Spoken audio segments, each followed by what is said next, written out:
Pik Bečej obrawia 9000 hektari, około 2900 його, a ostatok державна žemu zakupi. Zekujući porozumjenju poveriteljov i djelovnih partnerov, tot gigant i dalje normalno funkcionuje.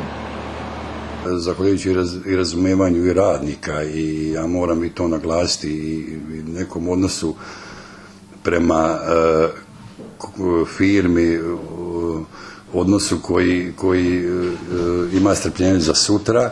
Od uvođenja u stečaj, znači 2010. godine, Pik Bečej je uspeo da sačuva kompletan resurs i proizvodnju, odnosno proizvodnja ratarska proizvodnja u stočarstvu, govedarstva i svinjarstva, proizvodnja u ribarstvu i proizvodnja u preradi povrća su na nivou kao da nije stečaj. Ribarstvo na 650 i ovocnik na 56 hektari, 4000 kravi, 30.000 švinji, ovčarstvo i konjarstvo, plus fabrika željenjavih, tora vekšinu produktov i voži, to značni resursi s čiju pomoću tota sistema opstava. Prodajemo svinje po 195, od 200 do 195 dinara tu negde tovne svinje.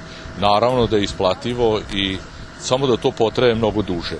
Švinjarstvo še sostoji z 7 farmoh i ročnje vyporuči 100.000 karmeni švinji, co še tiž z najvekšej časti vyvoži.